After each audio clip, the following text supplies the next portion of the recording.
Hi, Michael Leckie here, and today I'm going to talk to you about how innovation before replication drives transformation. I know that's a bit of a mouthful, but we'll work our way through it. Just to let you know a little bit about me, I've been working in the field of organization change and transformation for over 20 years, but I'd say the last decade or so, particularly, I spent working on digital transformation.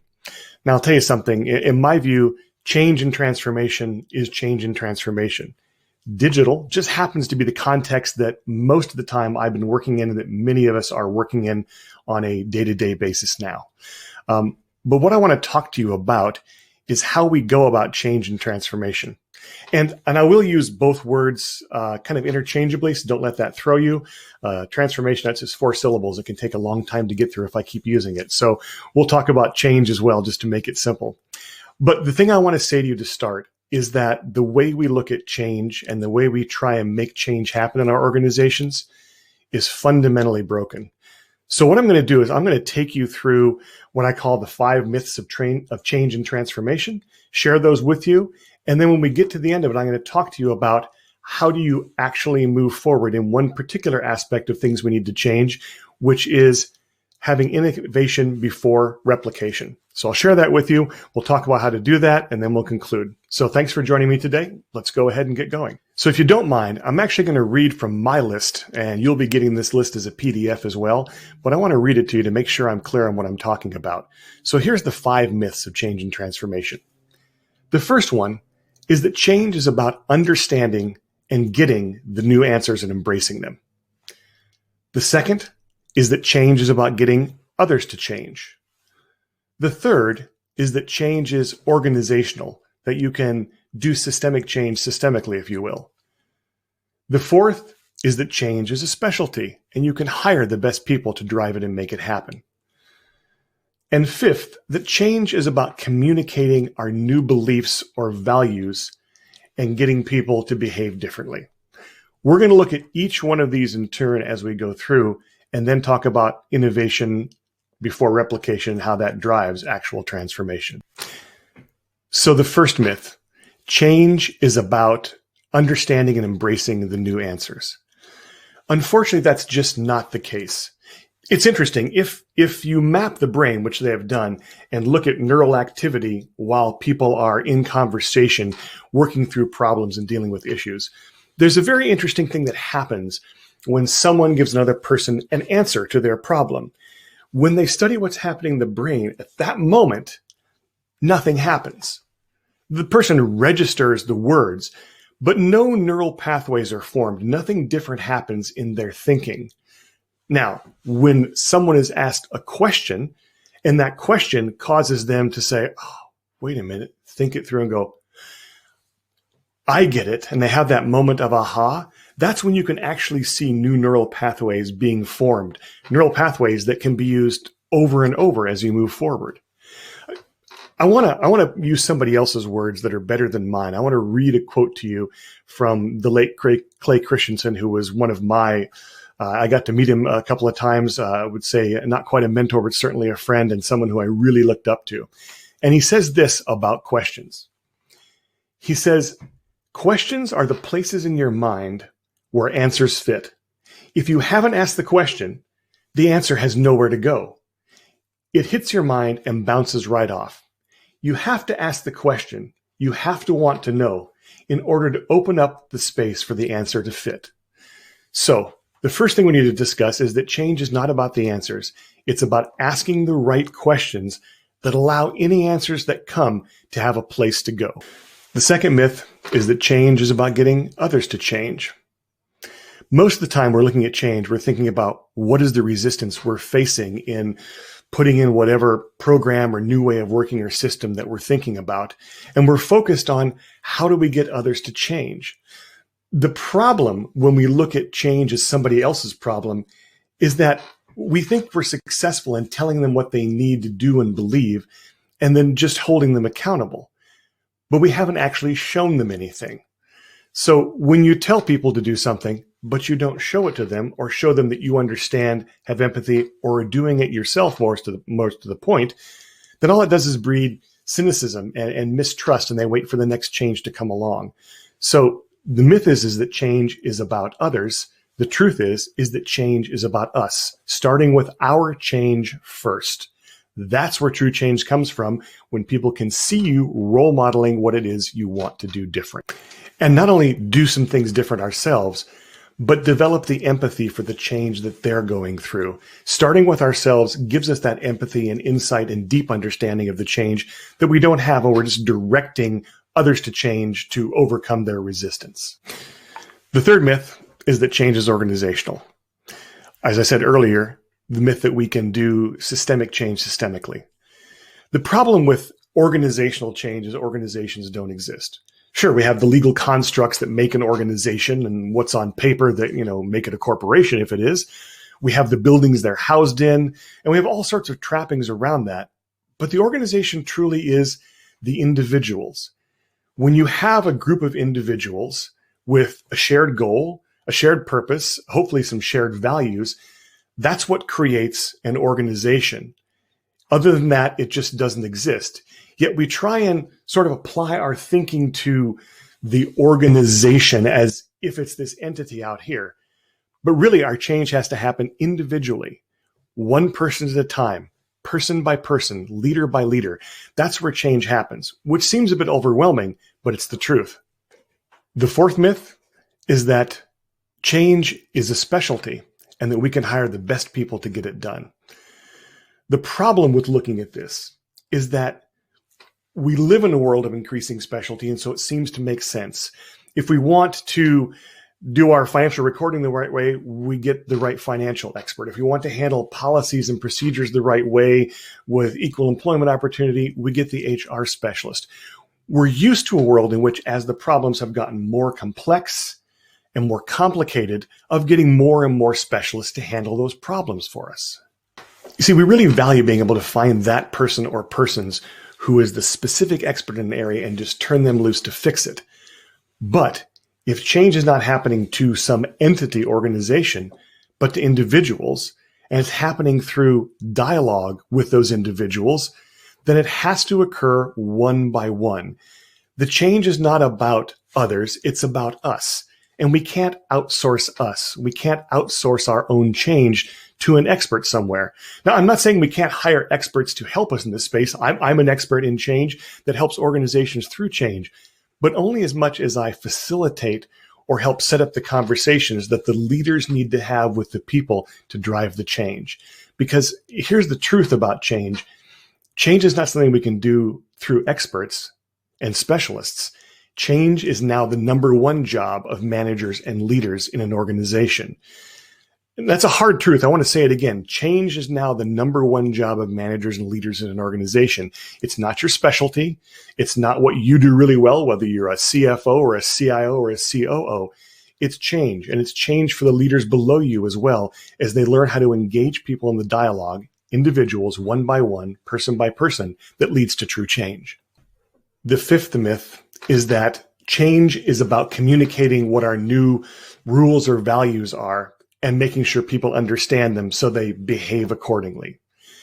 The formula here is, let's come up with our new beliefs. Here's who we are. Here's the poster that shows it, or here's the card from my wallet, or here's the new screensaver. These are our new values. These are our new principles. And we push these new beliefs out to people in the, belief that once they hear those beliefs, they will say, oh, okay, well, if that's now what's true, then here's what I have to do differently. The problem is that people in general just don't change beliefs. Think about the last time that you truly changed a belief, something that you believed for a long time. Can you think of anything? Now, the thing you might think of is something that you were learning, that was new, that you weren't really invested in, and you got more education about it and said, oh, okay, it's a little bit different than I thought. But changing true beliefs is very difficult. In fact, the research shows that when you are sitting down with someone and you confront their beliefs and you give them all of the facts that show that their belief is probably incorrect, generally what it does is strengthen the belief. We have so much of ourselves and our own ego invested in it that it's hard to let go of beliefs. So the thing we have to realize is that we have to change the behaviors first. Behaviors drive change in beliefs, not the other way around. So how does that work? This whole idea of behaviors change the beliefs. Well, I'll tell you, what we need to do is define some behaviors that we can try on just to see how they go. Just for a minute, assume, well, okay, I know this is not really the right behavior because it's not aligned with my belief, but I'm gonna try it and see what happens. And when we try it and we get a result, a positive result that we didn't expect, that causes us to pause and reflect. Well, wait a minute, but I didn't think it would work out if I did that, but it actually kind of did. And what this starts to do is show us some of the cracks in our assumptions or beliefs. And only when those cracks start to show up and show up again and again for us, can we actually get to the point where we say, I wonder if something else is true other than what I've been thinking. And that's how our beliefs change. Our beliefs only change when, as individuals, we get disconfirming information that we create ourselves about the beliefs that we have. So we need to behave differently in order to see if that changes what works. And if it works better, then we can start to believe something new. We start to believe something new in an organization, enough of a critical mass of us believe something new, and then we actually get change. The culture changes, the organization changes. So that's really it. That's how you get down to organizational change. You have to work with individuals and you have to get them to behave differently in order to believe differently, in order to get a critical mass of this different belief driven by those behaviors in order to get the change you're looking for. So what are the new behaviors I'm talking about? Well, as you may have guessed from where we started, the new behaviors are asking questions. And yes, I know that we ask questions in organizations, but I'm talking about leading with asking questions as opposed to leading with giving answers. And if you're a senior leader watching this, you know that much of your career, you've done really well by being the person who has the answers. Now moving into being the person who has the questions, that's a whole different place to play in. But questions are what we need. We need the right questions that cause us to think about our assumptions and beliefs, and that cause others to think about their assumptions and beliefs, and help us figure out what should we try on new, what should we prototype, what should we do different. And that's what questions allow us to do. They allow us to move into that exploration, or like we're going to talk about in a moment, into a mind of innovation before replication. So as you may know, I'm actually in the middle of writing a book that comes out next year called The Heart of Transformation. And what I focus on are 6 capabilities for a 21st century organization, specifically for its leaders, but as well for the people that follow them. What I want to do with the time we have left today is I want to share one of those capabilities with you. And I want to talk about why I phrase it the way I do, which is innovation before replication. Replication, you can also think scaling if you like that term better. But replication simply means what do we do really well? Let's figure that out. What really worked well? What's that best practice, if you will? And let's repeat that. Let's do it more and let's do it wider and broader and at scale so we can replicate our success. There is nothing inherently wrong with replication. Another one of them is exploration over execution. If I were to go back to some of the people I work with and say, don't worry about execution, they'd lose their minds because it's like, no, we've got to execute against the plan. But the exploration has to come first. So let's specifically talk about innovation before replication, because I think that'll work really well for this group right now. You see, organizations are really good at replication. They've been doing it for a long time and doing it effectively. But innovation, unfortunately, has oftentimes been, pushed off to a side group or a marketing concern or someone else to think about what do we innovate on. Maybe it's just technology. And so what happens is our people are getting engaged in that replication, but they're not pausing to consider, has something shifted? Do we need to create something different to replicate and scale here? Or are we still safe doing this?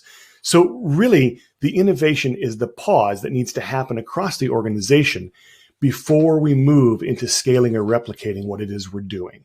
So if we need to pause, and if that pause, that new behavior is asking a question, well, what's a good question to use to help drive innovation before replication?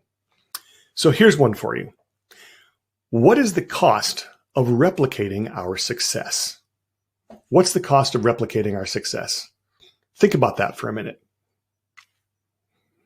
You see, when we repeat or replicate what works, we see the value we're getting out of that. we don't often look at the cost. And I can think of 3 costs that come with not asking the question, what's the cost of replicating our success? The first one is we weaken our ability to learn. You may have heard a lot of talk about building a so-called learning organization.